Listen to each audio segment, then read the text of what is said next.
presenting both facts and law through their statements. Senator-judge Cayetano. Alan. I'd like to thank the presiding officer for prudence, for wisdom in trying to resolve this issue. And I do understand that we are 24 people, all elected by the people, all wanting justice, all wanting a fair trial.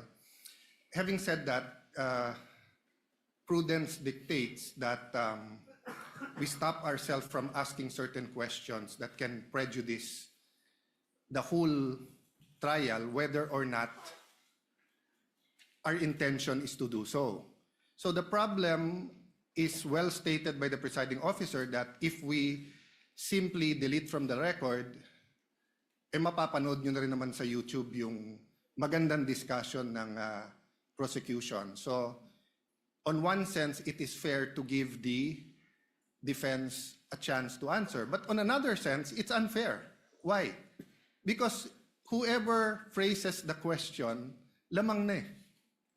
Kasi yung question nga is, why is this an impeachable offense? So for example, if I was the one who stood up yesterday and I asked the prosecution, why is this a political vendetta? And why is the House not investigating the flood control instead of investigating the Vice President? That would be unfair. That would be unfair to the House. That would be unfair to everyone. So simply giving the prosecution the chance to answer that question I asked would be unfair to everyone.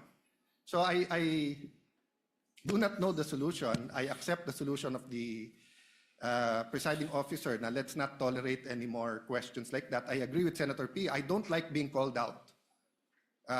But that's the role of the presiding officer and the Senate President. No?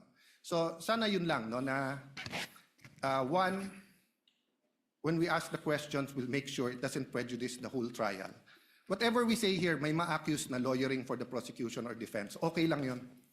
Okay lang yun. Sa prayer nga kahapon, di ba? Basta't justice, bahala na magalit. Okay. But my last point, Mr. President, let's give the defense a little latitude in not only answering that question, but what you want to say. Because nga, the question is unfair.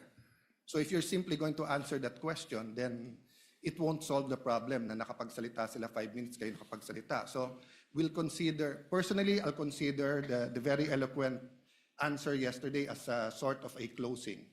So same, personally lang, Mr. Presiding Officer, give the latitude to the defense na parang closing din, whatever. Because they have affirmative defenses. And they did not push us to hear that. They went straight to trial. So dun din sa mga nagsasabi na delay sa dami ng objection, that's unfair. No?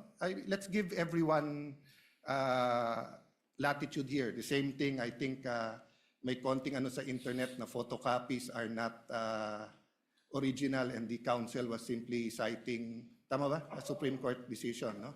And the rules of court. And the rules of court. So I'm just saying it's an emotional issue. So all of us will be hit, badgered, whatever. I think trabaho naman nung witness natin, bantayan yung internet. So as long as hindi foul, hindi threat. But having said that, Mr. President, let's give each other leeway, but only to the point that the trial will not disintegrate, di ba, into a political fiasco or circus. Thank you, Mr. President.